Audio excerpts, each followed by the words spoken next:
Bienvenidos a esta propuesta semanal de Mega TV para conversar sobre nuestro pasado. Son elementos de origen guaraní esenciales de la identidad paraguaya, el idioma y los conocimientos botánicos. Forma parte de esta última categoría el consumo de la yerba mate. Y resulta muy curioso que, siendo de un consumo tan masivo, siempre existe algo misterioso, desconocido de esta planta. Para que nos hagamos una idea, el Centro Yerbatero Paraguayo lo define como un árbol nativo de las selvas subtropicales de la región. En términos agrícolas, pertenece al grupo de cultivos permanentes. Su cosecha se consigue con la poda de la planta y la primera recién puede realizarse en torno al tercer año de crecimiento de la mata. Si bien los guaraníes eran agricultores y ya la consumían antes de la llegada de los españoles, su obtención se realizaba por recolección directa de los bosques. Hoy, en Charla con la Historia, hablaremos de la yerba mate, cómo se popularizó entre los paraguayos, el estatus de moneda que llegó a tener y, en especial, la guerra comercial que generó con los jesuitas. Para analizar todas estas situaciones, hoy nos acompaña la doctora Eva Diana Chaparro, licenciada y doctora en Historia por la Universidad Nacional de Asunción, de amplia experiencia en el ámbito de la gestión educativa, profesora escalafonada de la UNA e investigadora. Un gusto que nos acompañe hoy, profesora. Muchas gracias, licenciado Mario Julián Chaparro. Agradezco la invitación para compartir este grato espacio sobre la historia de nuestro querido país y sobre un tema tan apasionante como es la yerba mate. Los agradecidos somos nosotros. Entremos en tema. Los europeos llegan a la región rioplatense, entran en contacto con los nativos de la zona, incluidos los guaraníes.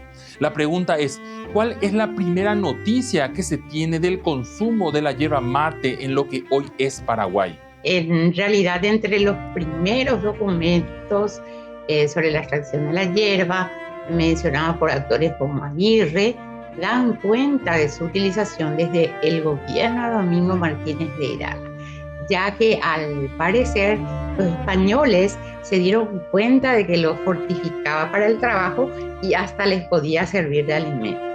Y el registro concreto se remonta a una incursión de los españoles hacia la región del Guairá a principios de la segunda mitad del siglo XVI, en 1554, en la región que actualmente pertenece al estado de Paraná, Brasil, que entonces estaba bajo jurisdicción de Asunción. Refieren así que los expedicionarios se encontraron con una situación muy peculiar que llamó la atención de los mismos. Se trataba de la extraña forma en que sorbían una bebida hecha de hojas fragmentadas y trituradas, contenida en una calabaza y tomada con ayuda de un cañito de tacuapi, es decir, de tacuara, en cuya base un ingenioso trenzado de fibras impedía entonces que las partículas de hojas fueran ingeridas. Y un poquito más, si me permites, quiero continuar un poco sobre este tema también de la calabaza. La calabaza utilizada por los guaraníes recibía el nombre de el nombre guaraní, ¿verdad? De caguá, caá, hierba, y guá, recipiente. Pero los españoles, al tener dificultades para pronunciar la voz guaraní, prefirieron la palabra mate proveniente de la lengua quichua. De esta manera, entonces, la palabra mate reemplazó a caá.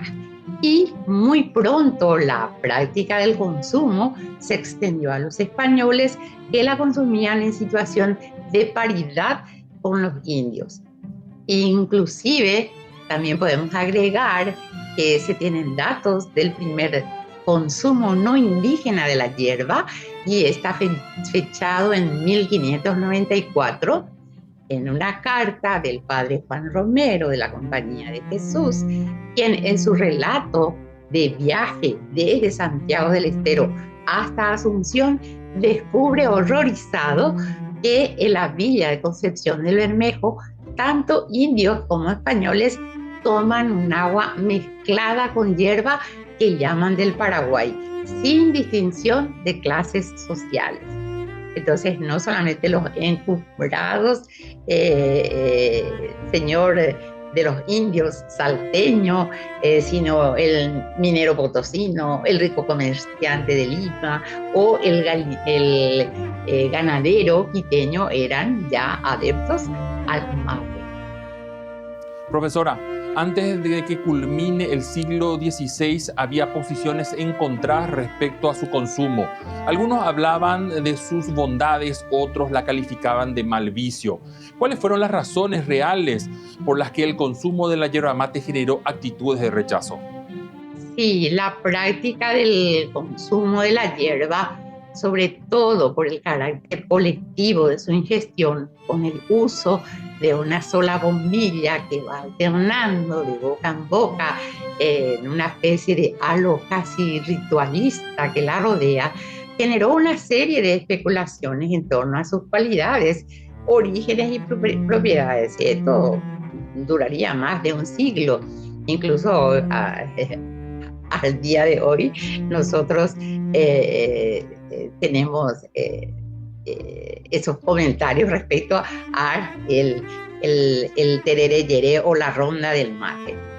Las autoridades españolas y las de la misma iglesia, que veían que los materos no se acercaban lo suficiente a Dios porque por tomarla, decían, no oyen ni misa ni sermones, quebrantan los ayunos y dan mal ejemplo a los hijos que les siguen a los padres, especialmente porque no podían aguardar que se diga la misa sin tomar la hierba, o en el caso de haber comulgado, provoca esa hierba una gran indecencia para el Santísimo Sacramento porque salen casi corriendo, urgidos por el alto contenido diurético de la bebida.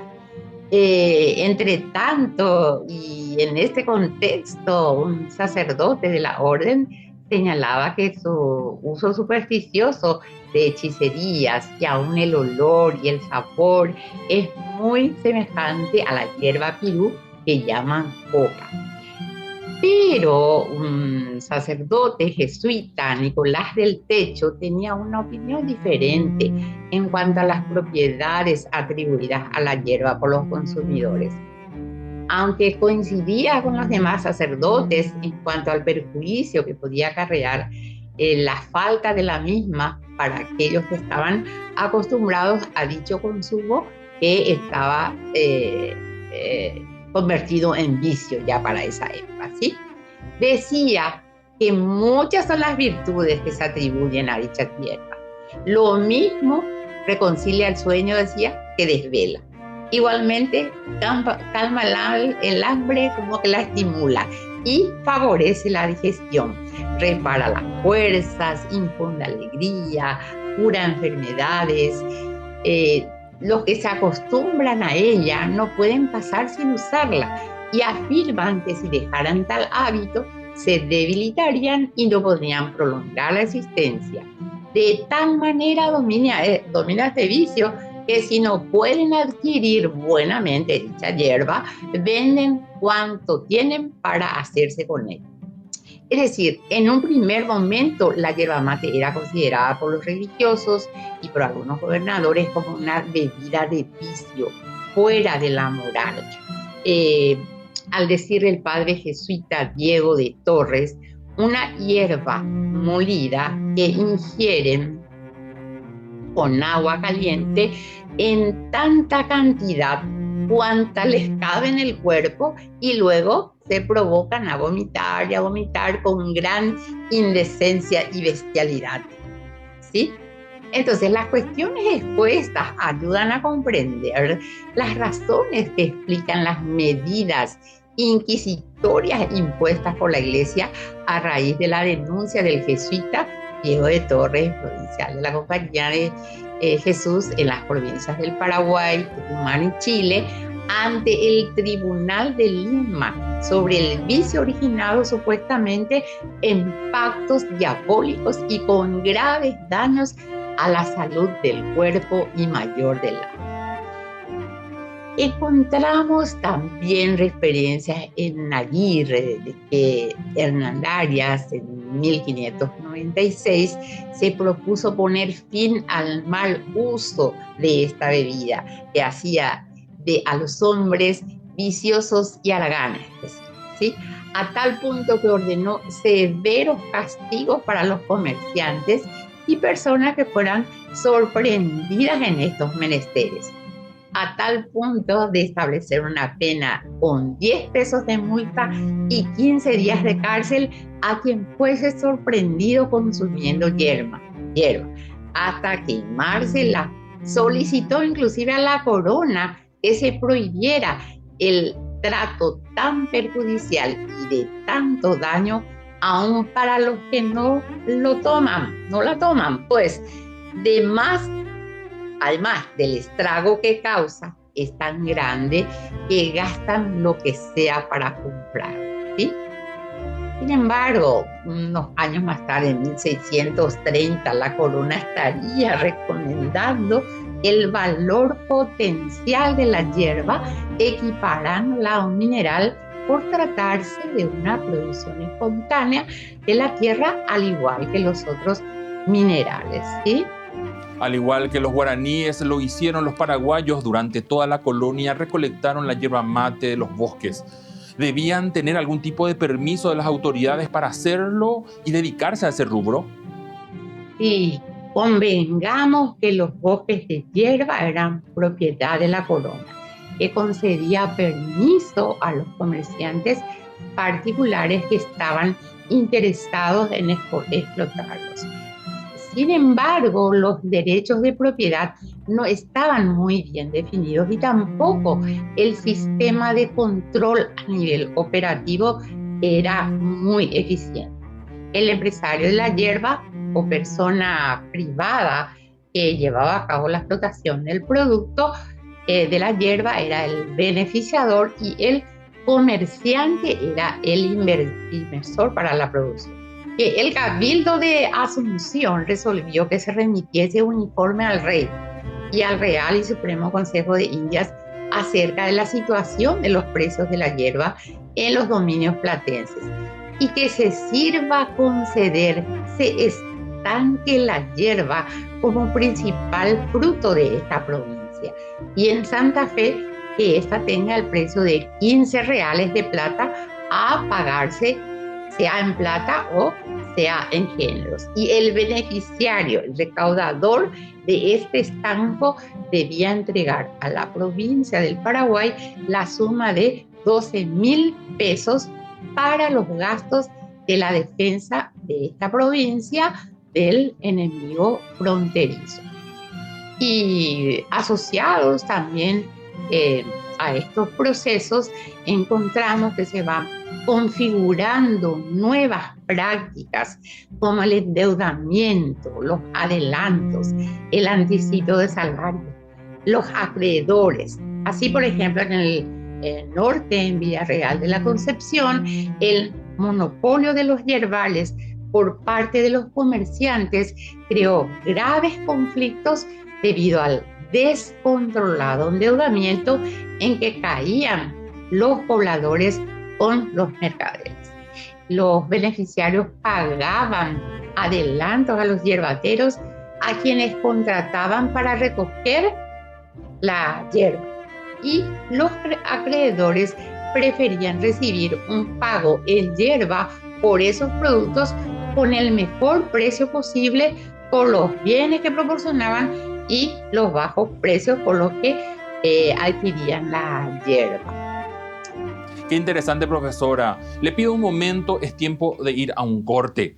A la vuelta de la pausa analizaremos el aspecto económico que generó esta yerba mate.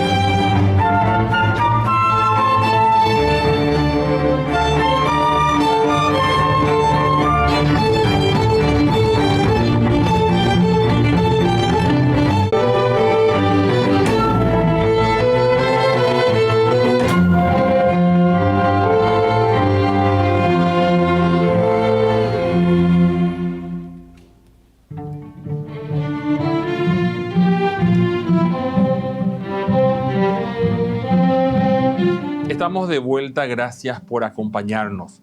Hoy estamos hablando sobre la yerba mate y la guerra comercial que generó con los jesuitas. Antes de continuar, debemos explicar un detalle.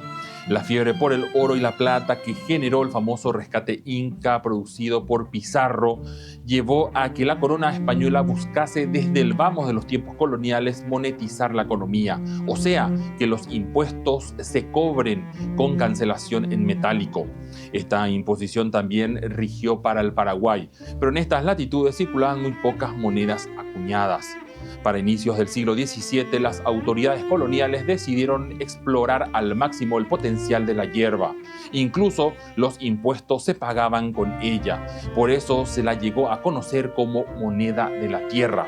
Hoy nos acompaña la doctora Eva Diana Chaparro. Profesora, ¿cuál fue el impacto económico y demográfico que la producción yerbatera produjo en la provincia del Paraguay? En realidad, en los dos sentidos fue impresionante. Uno por el valor como ya dijimos, de la hierba, y en segundo lugar, aproximadamente en 1630 se recogía no solamente la hierba necesaria para el consumo de los indios, sino también otra cantidad mucho mayor que se empezó a exportar hacia Santa Fe y Buenos Aires.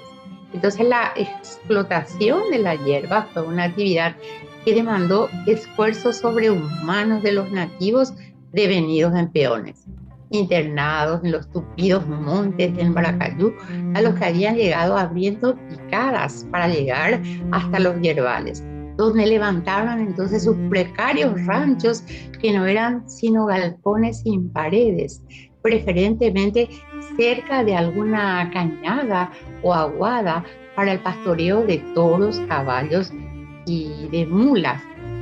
El campamento incluía un capataz, una especie de administrador encargado de todo lo relacionado a la alimentación, el control del proceso productivo, la contabilidad.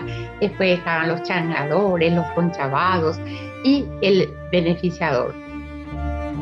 Y desde principios del siglo XVII, quizás antes, los españoles explotaron los yerbales, como dijimos, del Maracayú por medio de los indígenas que estaban a su servicio. Aunque no siempre se desarrolló de manera pacífica, al encontrar los españoles también la activa resistencia de algunos grupos que exigieron de los encomenderos el empleo de recursos militares para someterlos, ¿sí?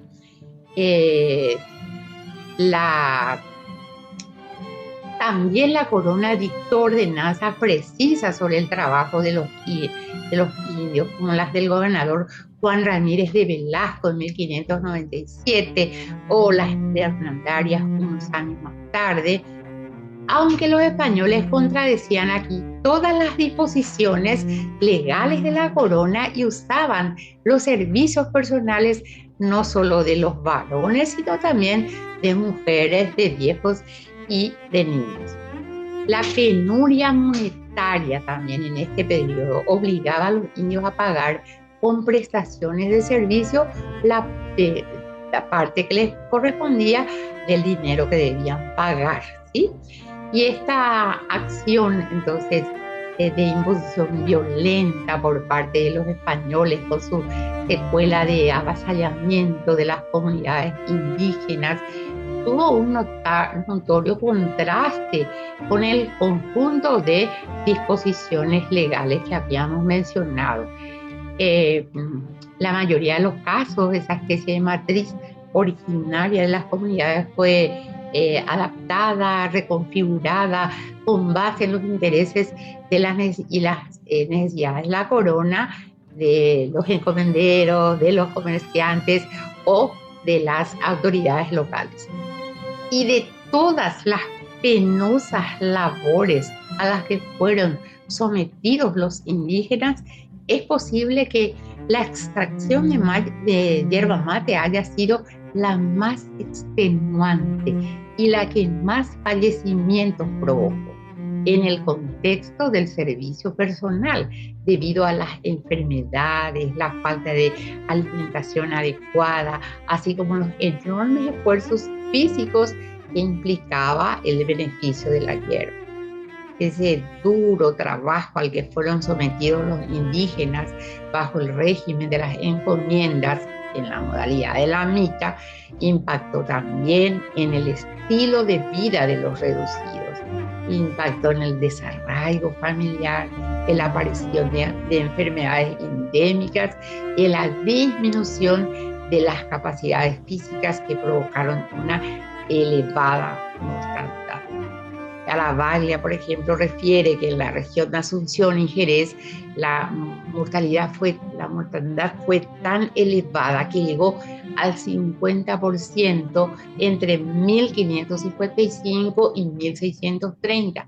Y para la siguiente década, entre 1631 y 1641, la población, que era de 160.000 indígenas de la región del Guairá y Villarrica, disminuyó apenas a 60.000 en el mismo lapso. Entonces, esa disminución de la población indígena suponía también un descenso en la productividad de la hierba, a tal punto que se dieron situaciones en que tanto españoles como negros e indios participaron en la recolección y en el transporte de la hierba. Y una de ellas se dio durante el periodo de gobierno de Rafael de la Moneda, cuando los habitantes del pueblo de San José de Cazapá pudieron explotar sus propios yerbales con una producción que alcanzó 4.000 arrobas al año. Esto encontramos esta referencia en Margarita, en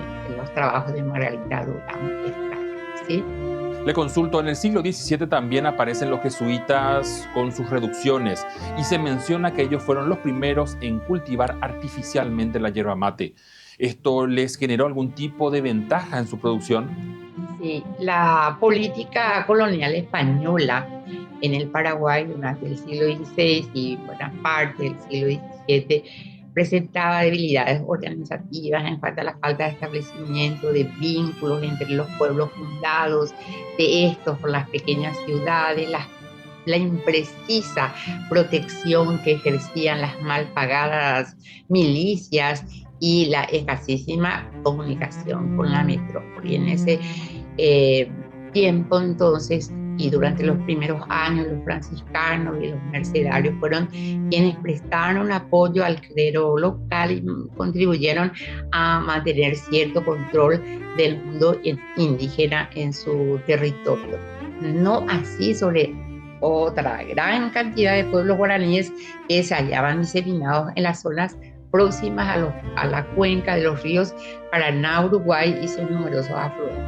En este escenario aparecieron los jesuitas instalados en principio para evangelizar fundamentalmente a través de la enseñanza en colegios, hasta que llegó en 1609 el primer provincial de la provincia del Paraguay, Diego de Torres Pollo, y el enorme desafío entonces de la conversión estaba puesta en marcha, y en ese tiempo también aprendieron de los nativos el proceso de elaboración de la yerba mate y obtuvieron de la corona una cédula real que los autorizaba a la explotación de los yerbales, y también un cupo de la Audiencia de Buenos Aires para comercializar 12.000 arrobas anuales con una serie de privilegios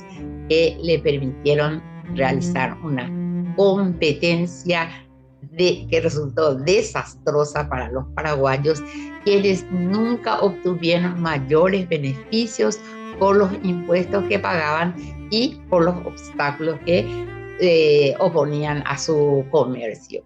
Entonces, como parte de los acuerdos con las autoridades provinciales para las 12.000 arrobas que les era lícito exportar para pagar el tributo al rey, los jesuitas dispusieron el traslado de los pueblos hacia los bosques de hierba.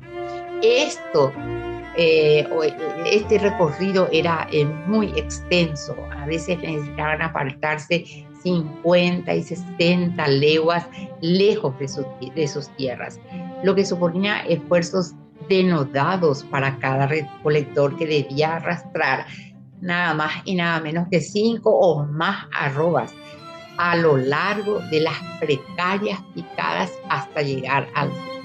A esto también se sumaban las penurias del trabajo en los yerbales, que de por sí eran insalubres y que en muchas ocasiones también dejaba sus secuelas de enfermedades y muertes. Entonces, ¿qué es lo que aprendieron también? ¿Cuál fue el plus que le pusieron los jesuitas a partir del desplazamiento y la fundación de nuevos pueblos? En principio no tuvo prácticamente variaciones en cuanto al método de cosecha y de procesamiento. Sin embargo, un cambio significativo se logró con los métodos experimentados para lograr una mejor calidad de la producción yerbatera, cuya aceptación en el mercado tuvo un notable incremento con relación a la hierba de Baracay. Entonces, eso es lo que evidentemente dejó en unas condiciones tremendamente inequitativas a los comerciantes, a los asuncenos, a los comerciantes asuncenos, frente a todo el privilegio de exenciones impositivas que tenían los jesuitas, profesor. Y la reproducción de la planta de hierba por cultivo lograron los jesuitas, ya esto a finales del siglo XVII, por dos métodos de apodo y de germinación de la semilla, son las que le dieron entonces una alta productividad y una alta rentabilidad posteriormente. Y eso impactó en la actividad económica de los paraguayos. Se dio como una especie de contienda comercial, y si esta competencia fue justa y cómo termina. Indudablemente no, fue una competencia justa, inclusive esto se empezó a evidenciar institucionalmente cuando los miembros del Cabildo se sintieron afectados por el privilegio otorgado a los jesuitas e intentaron sacar del medio a sus competidores. Sin embargo, sus exportaciones siguieron por el río Paraná sin pasar por Asunción. La hierba entonces había adquirido un nuevo estatus debido a su alta rentabilidad, aunque persistía el peligro del ataque de los paulistas y de los propios encomenderos, que no veían con buenos ojos la comercialización de la hierba por parte de los misioneros, y se suscitaron numerosos conflictos entre los comerciantes asuncenos y los jesuitas por el control del mercado de la hierba mate y de la mano de obra indígena para la mita yerbatera. Profesora, muchísimas gracias por acompañarnos hoy. Muchas gracias, licenciado Mario Julián, por permitirme compartir este espacio de charla con la historia. Gracias. Agradecidos también con usted por acompañarnos como cada fin de semana. Nos estamos viendo en 7 días. Hasta entonces.